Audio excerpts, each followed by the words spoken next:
Hey guys and gals, welcome back to the channel. My name is Randy. Excuse me. Today what we're going to be doing is I'm actually going to go through a number of things here, but the most important thing is we're going to set the valve lash on this 8 kilowatt single cylinder Generac Guardian generator. There's not a lot of really accurate information online. There is some people that do it correctly, but I don't think the explanations are good enough for the lay person to really get, you know, for example, if you're missing your owner's manual, there's all kinds of information available online about this. It's not rocket science. It is a small engine. It's 410 cc's. Yeah, it's important. I think it's important information. I've got a couple of really good ideas about how to get this done efficiently and with little doubt. And a lot of that's the thing that goes on in people's minds. I've seen this happen a lot of times. There's even people that are doing this stuff online. They seem to like doubt themselves or that the information is correct or whatever. And the idea here is just to try and simplify this as much as possible for you guys and gals, and whoever might be having a look at this. So yeah, what I'm going to do is I'm going to collect the appropriate tools. We're going to get the device machine opened up. I'm going to show you a few things and talk about a few things, and then we'll get started. Thanks very much for having a look. Okay, so what I'm hoping here is that this display isn't going to get completely washed out. It's really hard to see this and do this at the same time. So what's going on here is it says that we have 40,315 hours of protection. Well, that's obviously not the amount of time that this engine has run. My God, if we could get 40,000 hours of runtime out of one of these things, you could buy one when you were born, and it'd last your lifetime and probably into your grandchildren's lifetime. So what we're going to do is we're going to just go in the menus. So first of all, Generac recommends that the valves be set after the first 25 hours of runtime. Now this generator has been here just about 5 years. This is July of 2020. The unit was commissioned just prior to Christmas of 2015. It's had 2 oil changes since then, but the valves have not been set. So that is what we're going to try and do today. But we're going to, first of all, we're going to get into the menus here, and we're going to have a little look here and see how many hours it's actually run. So what we want to do is get into the sub menus, and we want to go to maintenance, and that should tell us our total run hours. And there it is flashing right there, if you can see that. Hopefully this isn't all washed out so you guys can see this. It's an awful shadowy situation here I got going on. You can get this way, maybe that's going to help. So yeah, run hours, we'll just enter there. And it says there, it says its total run hours is 76.2 hours. Now, that's not a whole lot of time on a small engine, but it's 3 times the service interval they recommend for the before the valves be set. Now, I didn't think it was making a lot of noise. I thought it was actually pretty good. And the other day I did a manual start when I had the lid open, and I could hear it sounded like it was clattering a bit. That's not an issue. It can certainly be adjusted. Not a problem. So what we'll do is we'll get out of here. Get back to where we were supposed to be. And we're back to hours of protection. Again, 40,316 hours. That's how long the generator has been out here since it was commissioned, since it was originally turned on. That is definitely not the number of hours the unit has run. So we're going to get some tools here, and we're going to get the front cover off, and I'm going to explain exactly how it is that I'm going to do this, and hopefully this is all of some value to you guys. I really appreciate you having a look. Thanks so much, and we'll be back here shortly. So here we are with this engine just about ready to go here. This is one of the important pieces of information that I thought would be of great value to a lot of people that maybe don't understand this. Whenever you view the direction of rotation of an engine, it doesn't matter what engine it is. It's your car engine, a small engine like this, lawn mowers, whatever engine it is. Whenever you are told by the manufacturer what the direction of rotation is, you view it from the front of the engine. So this is the front of the engine over here on this one, and as we go along, this is where the output shaft is, or the crankshaft of the engine driving the generator set. So this is the back, this is the front. You always view the rotation of an engine from the front. So when we're going to be doing our valve adjustments, we're going to be looking at this fan in here, right, and we're going to be rotating it this way. So basically it looks like it's counterclockwise, but when you look at it from the front or back over here, right, so this is clockwise in relation to the front of the engine, which is in there. And that's one of the important things I wanted to mention. So we'll move on with the rest of the video, and we'll see how everything goes. This is all sort of real time. I've never made any adjustments on this motor since it was new.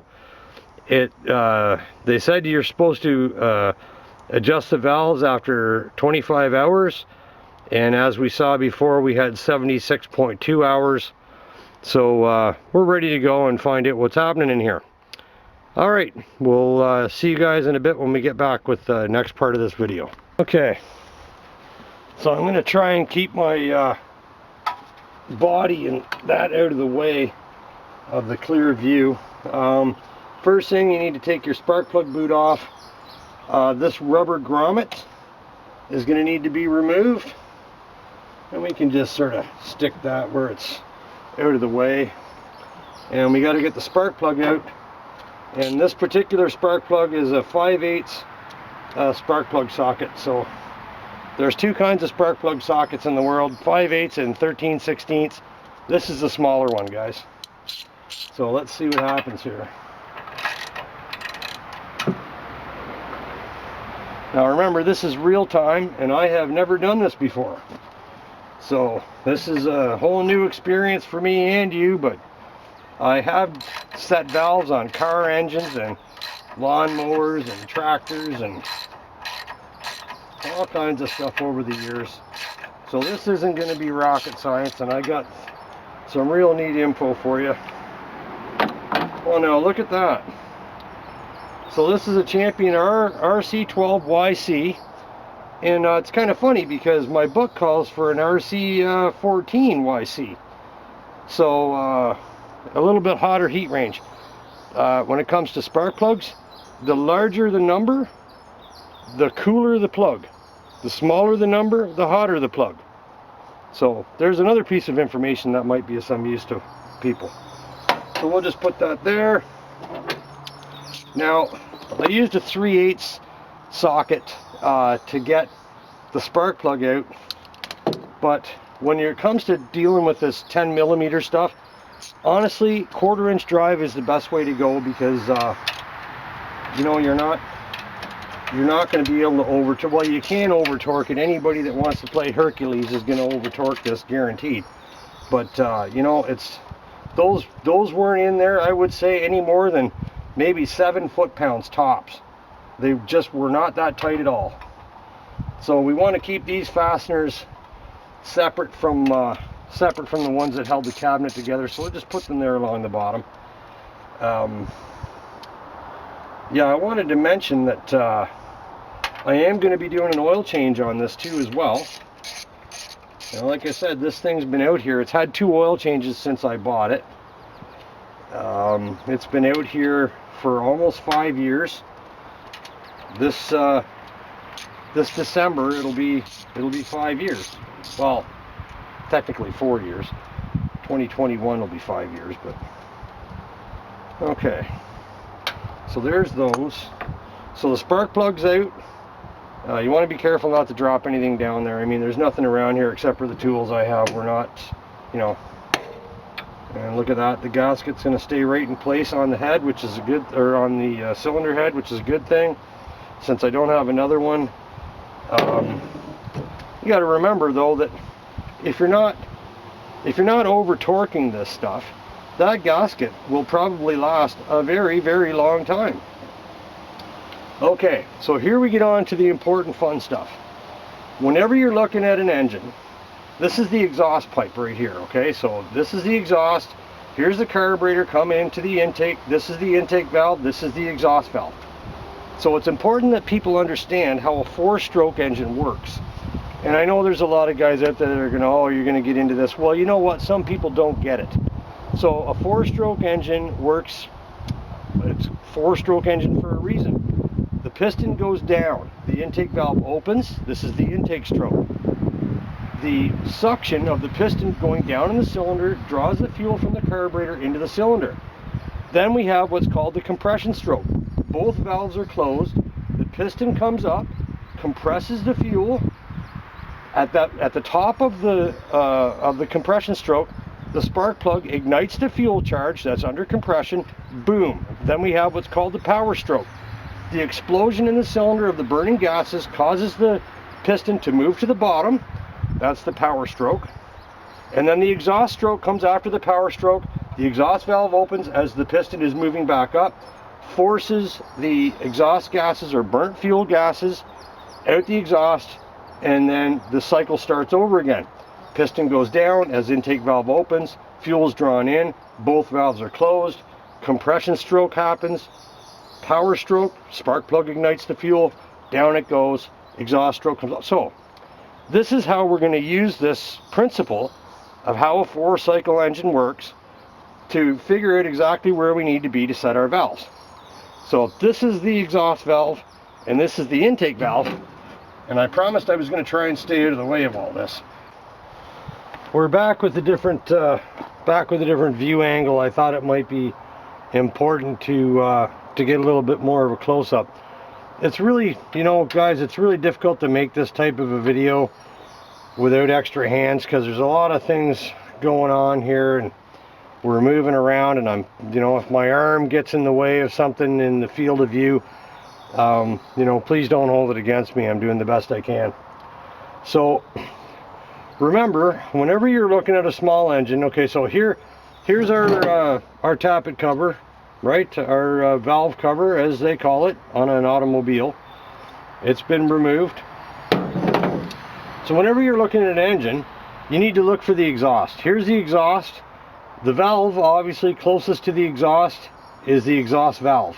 So that's the exhaust valve. Over here on the carburetor side, that's the intake valve. Now, knowing the direction of rotation of the engine as described by the manufacturer, which is clockwise, and knowing that we always view the direction of rotation of any engine from the front, which is this side over here. This is the back side. This is where the generator set is, and this is the front side over here. Okay, so I'm going to try and get my arm in here and not block the view. So what we're going to do is we're going to go through a complete cycle, and I'll explain this to you. So we'll just back up until the exhaust valve. I'm back. Okay, so what we'll do, okay, so here's the exhaust stroke. We're just going to go past the exhaust stroke, and then what's going to happen is the whole process is going to start all over again. So here we are at the beginning of the 4-stroke cycle. So the piston, I'm going to use this screwdriver. We're just going to check and see where the piston is. Okay, so it's at pretty much at top dead center right there. So now, as we rotate the engine, what's going to happen is the piston is moving down, the intake valve is opening. You see this? When the piston moves down as the intake valve opens, it draws in the fuel charge. Now, the piston will start coming back up as the intake valve closes. Now we're at the compression stroke, and this is what we're going to be working with, is the compression stroke. So you use your screw there. See, you can see the screwdriver. I'm putting light pressure on the top of the piston. Excuse me. Now we're at top dead center on the compression stroke. This is where we want our engine to be when we look at our valve adjustment. So that one's good. You know what? I don't even think those valves are going to need to be adjusted. That's kind of freaky. But let's go through this again, okay? So we'll show you the whole process. I'm just going to back up. Okay. So here we're at the begin. This is the end. This is the beginning of the 4-stroke cycle. Piston is moving down. Intake valve opens. Okay. Draws in a fuel charge. Valve closes. Piston comes up. At the top of the compression stroke, the spark plug ignites. Boom. We got a lot of this rotation here. The piston is moving down from the exploding gases, and then as it starts to come back up, the exhaust valve opens, and away goes the spent exhaust gases, and then the process starts all over again. You can see this little valve overlap, they call this, where the rockers are sort of operating in opposite directions. But we'll do it again one more time. Intake stroke, down goes the piston, up it comes, compression stroke, both valves are closed. This is where we want to be to do our adjustment. Then, of course, the power stroke, the piston is moving down, both valves are closed. Then the piston starts to come back up, the exhaust valve opens, you can see the exhaust valve opening, and away go the gases. So what we want to do is we want to get, okay, so there's the intake stroke, and then as the compression stroke begins to happen, what you want to do is you want to make sure that your piston is at top dead center on the compression stroke, and that is where you want to be to set your valves. And you can use, I'm using a screwdriver. I've seen people use pencils.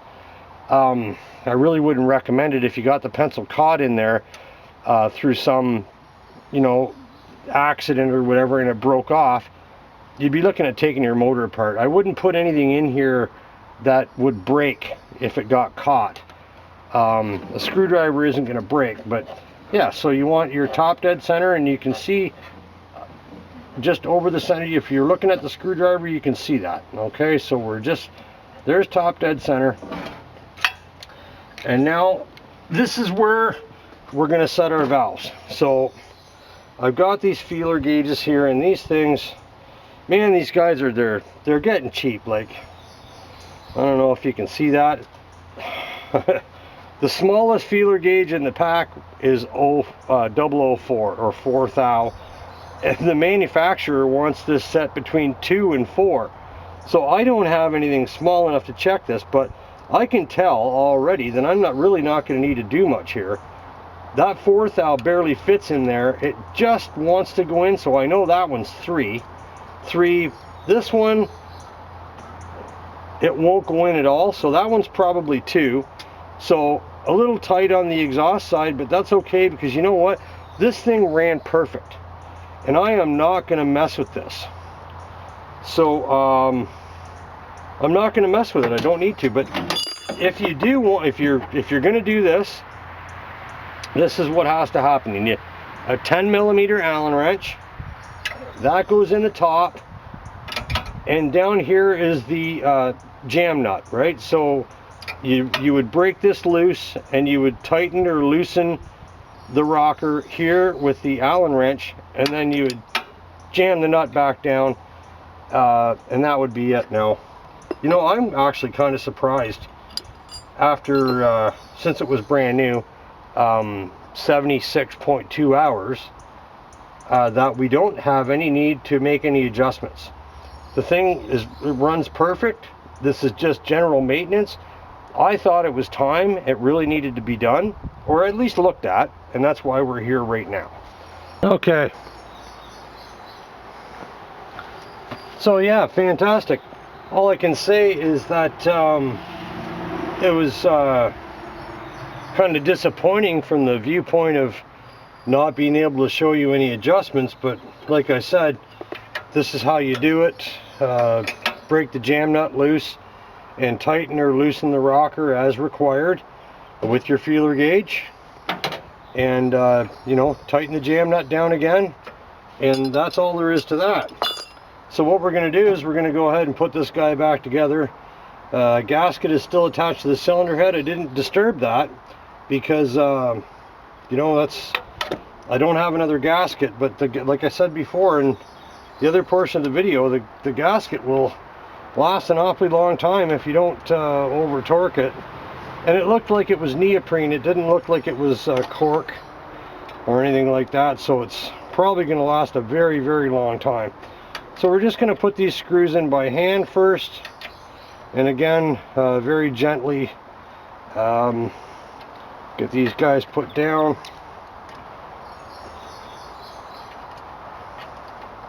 Alright, so that's that. I'll try and get out of the view, field of view here. And so like just a little tweak, like I'm talking, this is probably tighter than it was from the factory. So, you know, don't get brutal on this stuff, guys. Just don't get brutal on it. We don't need to be Hercules. Let's have a look here and see what the gap on the spark plug is. So the biggest gauge I got is 25. They're asking for 30. So I'm just gonna bring 5 over here to go with it. So there's 5 and 25, that makes 30. We'll see where we're at here.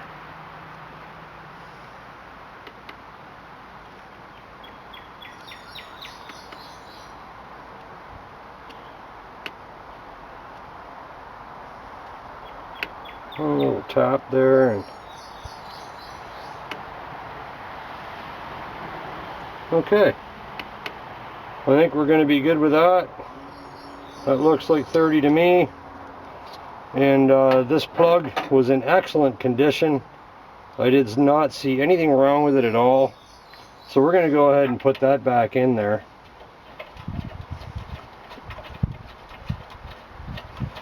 And yeah, I'm glad everything worked out here.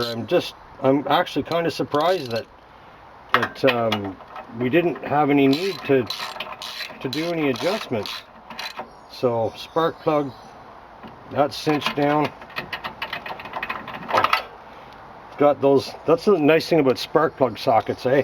They have that rubber insert in there. It holds the plug in place and everything. That's good. Up comes the spark plug boot.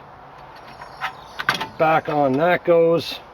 And then I just shoved this breather hose over there before, so we'll get that back in on the tappet cover. Okay, so that's got that. Now, I mean, we go through this is general maintenance again. I'm going to be doing an oil change, but that's something that is really quite simple.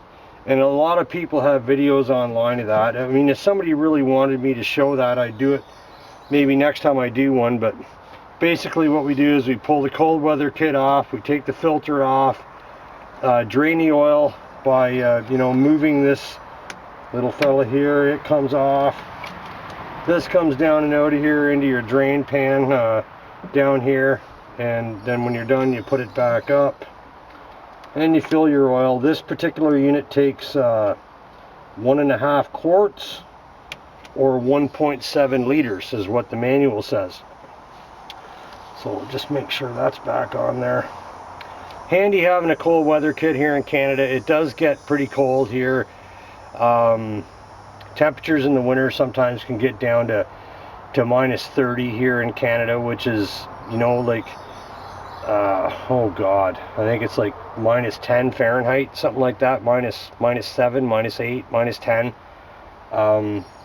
It's been colder here, but very rarely do we get temperatures below minus 35, or what I would say minus 10, minus 12, minus 13. Anything below minus 15 Fahrenheit here in Canada is unheard of, and at least in my region. I'm in southeastern Ontario. about 90 miles due north of Syracuse on the Canadian side. I'm just north of the main city here called Kingston. So thanks a lot for having a look at that, guys, and I'm sorry there really wasn't much more to do here other than that, but it offers a demonstration about the proper direction of rotation when you're looking at the valve orientation, and hopefully the other information I gave you about the control and stuff was of some value, and I appreciate everybody taking a look. It's really important to me. You spend a lot of time making these videos, and I've got a few that don't have very many views that have been up for a long time, and I've got some that haven't been up for very long at all and have thousands of views. So thanks everybody for taking a look. I really appreciate the YouTube community in general. I have a lot of fun doing this stuff, and again, I'd like to reiterate, it's more about my interest in products and just relaying my experience with those products, because some people, they don't know, they're not going to pull the trigger on a purchase until they know what other people think about it. So I'm glad I was able to provide that for you guys, and hopefully everybody has a great day. The next thing I'm going to need to do here is get on with my oil change. I'm going to pull the battery out. I'm going to clean out the whole area where the battery is, because there's some debris and some, it doesn't look like anything's been living in there, but it's just dust and trash, and so yeah. All right, onwards and upwards. Thanks so much, guys. Enjoy your afternoon.